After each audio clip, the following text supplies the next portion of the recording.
What's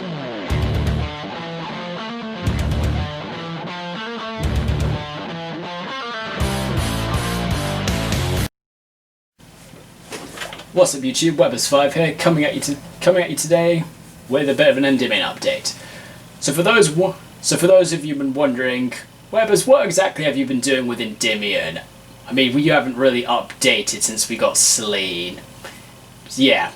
Well, guys, admittedly, naturally with the lack of gameplay, my locals actually still isn't open for gameplay at the moment, so naturally I haven't been physically playing. I've been so busy with my work schedule, so I haven't really done much online. Also, I'm not too fussed about playing online, which is another thing.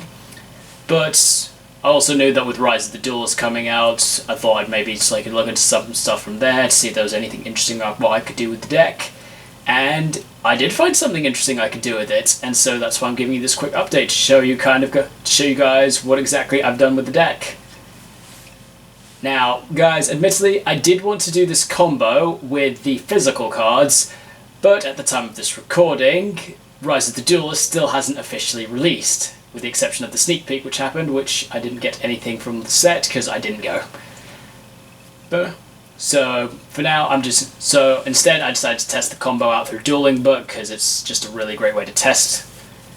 And so, when I did this test earlier, so this is the replay of the test that I did earlier, and I actually opened a really broken hand, and subsequently this combo is basically exactly what I want to show you guys in terms of what I've been able to do. So before I get into the combo, for those wondering what exactly the combo is, I found an interesting tech in Endymion using the new Dogmatika stuff that just came out. So this is a kind of techie thing for going first game 1 option, and kind of as a slight bit of a throwback to what I used to do one time in Guard Dragon format with a combination of Dragoonity Knight Trident, of the ability to scope through my opponent's extra deck and manipulate it to my will. So this is kind of a bit like that. So for those who kind of don't know what I'm talking about, naturally I'm kind of referring to the new Dogmatika Maximus, who has the ability to scope stuff out of your opponent's extra deck, who has the convenient thing of being a level 8 spellcaster, thus having synergy with Magician's Souls, which is kind of why I came up with doing this as a combo. So, but on top of doing that, I looked a bit more into the archetype, and I found some additional stuff that made me think, okay, so if I do this with this, I get this, and now I've got another nice little disruption on my opponent's turn. And I've set myself up a bit later. So yeah, that's how I came up with it. So without further ado guys, let's go into the combo. Like I said guys, this was a test hand I did earlier, and my hand was absolutely broken, as you're about to see. So show my... So the hand I had when I did the test, I opened Servant of Endymion, Spell Power Mastery, Magician's Restage, Magician's Souls, and admittedly I did open my Dogmatika Maximus. Admittedly Dueling Book has not updated with the TCG names yet. Admittedly that's not kind of the ideal thing of what I want, but I found it was okay because then I was just able to use my Magician's Souls to send something else. But without further ado, let's hit play and go into the combo. So naturally, starting off with Servant as normal. Sorry guys, I kind of took my time doing this, so I'm just going to try and speed through this. Explain. So, did the effect of Magician's Souls. Now, as I said guys, the thing I would normally want to send off the Magician's Souls, in terms of the Dogmatika combo, would be the Maximus, but since I opened it, I decided to use the opportunity to send something else, so I've sent Reflection as an additional disruption to get myself up later. So it kind of worked out in my favour that I opened it. Because, guys, I will point out, I am only playing one of this, because the idea of this combo is that it's for going first, so kind of after that, they're just a dead option. Dead cards. So I went to the Magician's Souls from there. Then naturally go to my mastery, and I rotated 4 and rotated 4 the Mighty Master, and naturally put the additional spell counters on Servant. activate restage, didn't have a valid target in the grave to use the effect, but naturally my purpose was to just get the third spell counter on Servant. Admittedly, guys, I should have put the third counter on Servant here, but since I'm just doing a test against nobody in solo play, I decided to just skip ahead a step. So I drop Servant, and because now I've got the Mighty Master, naturally the thing I'm going to summon is my Jackal King. So I've got a monster effect negate on board.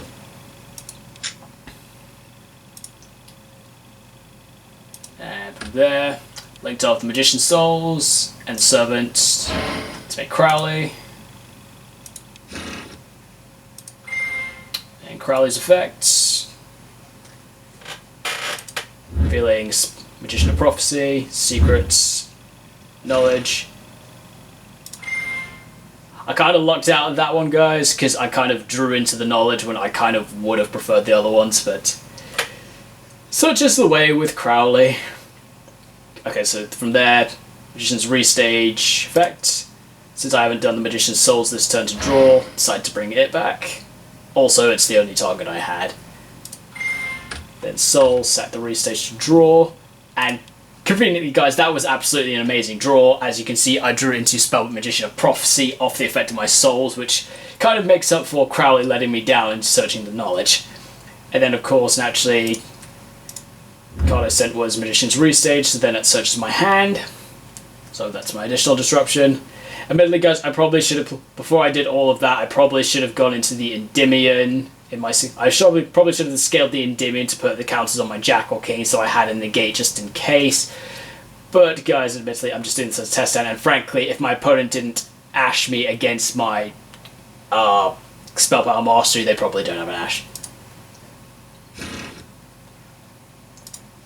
So from there, normal summon Blue Boy. Then Blue Boy's effects. Get Secrets. Oh, guys, apologies. I did pause the game here while I was actually doing this combo because I had to go off and do something, and I didn't want Dueling Book to get the message of, I'm sorry, you've been logged out due to inactivity, so I thought if I paused the game, it wouldn't log me out, and it didn't. So I came back. Then Secrets. Because I should point out, guys, in my build, I'm now playing Spellbook of Wisdom, because I do get those moments. Because, guys, do you ever have those moments where you've, like, if you've hit like the Blue Boy or the Spellbook of Knowledge, and then subsequently your Crowley kind of has a dead target in his deck. So I thought I'd add an additional target into it. So I decided to play Spellbook of Wisdom for two purposes. One, the previously explained method to have an additional spellbook in my deck, so that I can more frequently resolve Crowley, and also simply because of Spellbook of Wisdom's effect, to make a spellcaster unaffected by spells or traps. I decided to throw this as an option because of Dark Ruler No More. Because the way I see it, guys, Dark Ruler No More says you can't respond with a monster effect, but you can chain with spell and trap effects. So I thought, throw in Spellbook of Wisdom. If my opponent does an effect like Dark Ruler No More or Infinite Impermanence, I could just go Spellbook of Wisdom, choose a monster, make it unaffected by spells or traps. So if my opponent imperms one of my spellcasters, I'll just go Wisdom, target the spellcaster you targeted, make it unaffected by traps, so the thing fizzles out and I don't have to waste a negate to do it. Or naturally Spellbook of Wisdom as a way to keep one of my negates if I am hit with a Dark Ruler. But I digress. So continuing on. Played Secrets, couple spell counts on Jackal King.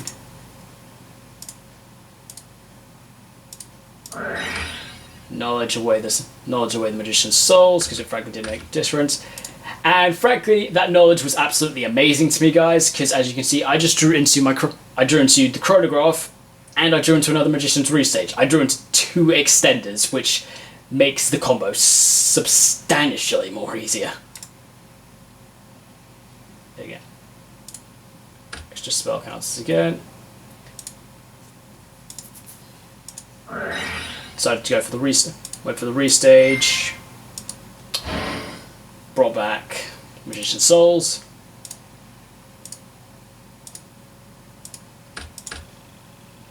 Went for another link play. Decided to go into Masquerena.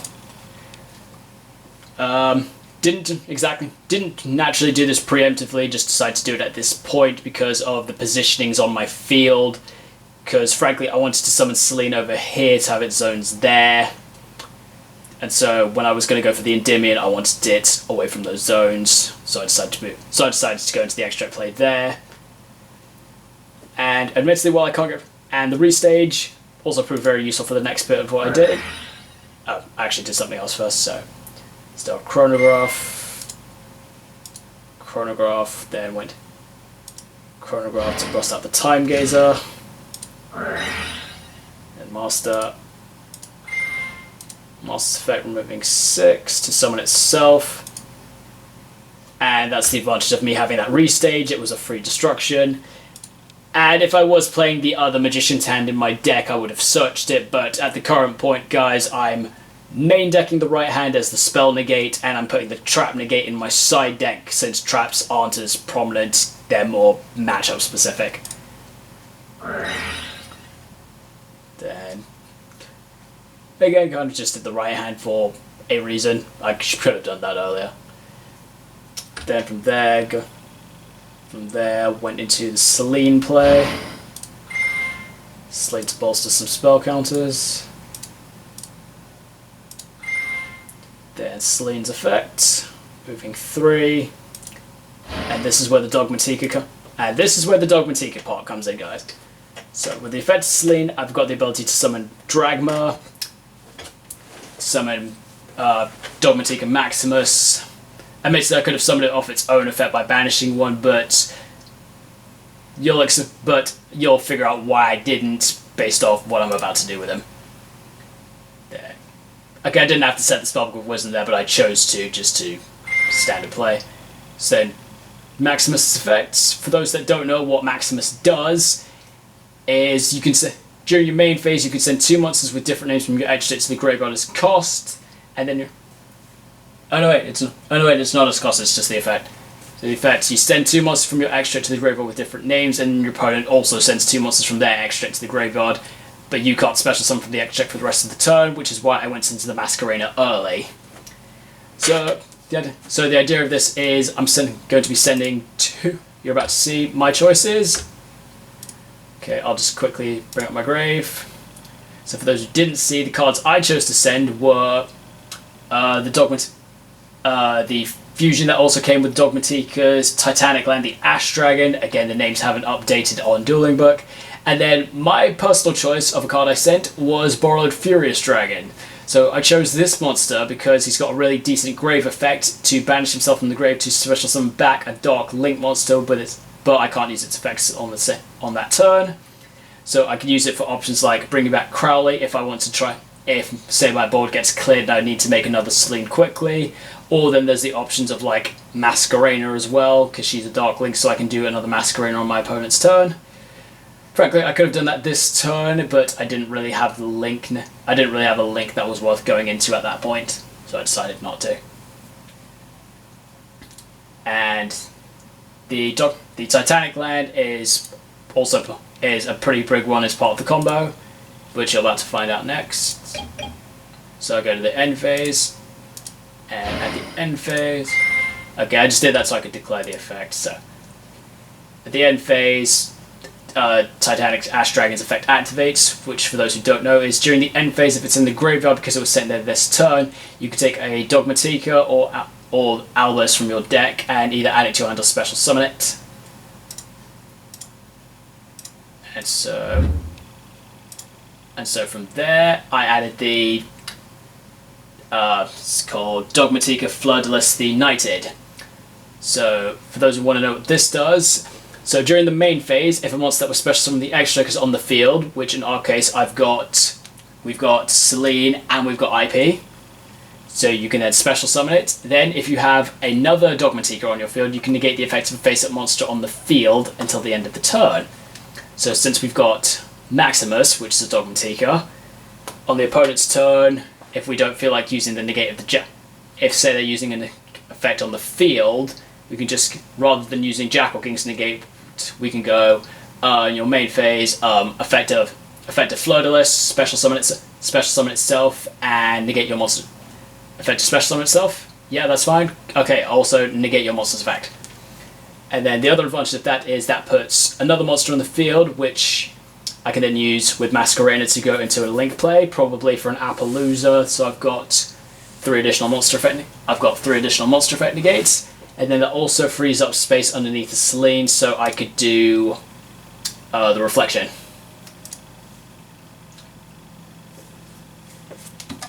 Okay. So yeah, guys, that's kind of what I've been doing with Endymion for the moment. But thank you so much for watching this combo video. Let me know down in the comments what you think about it. If any of you would be interested in trying it out, that would be... And let me know what you think, that would be great. Also, if anyone's thought of any new interesting text of what you can do with like spellcasters in regards to Selene and Magician's Souls, let me know in the comments as well. But thank you so much for watching, guys, and I will see you next time. Thank you so much for watching. Be sure to subscribe to Webbers5, and if you're already subscribed, feel free to hit that notification bell so that you never miss an upload.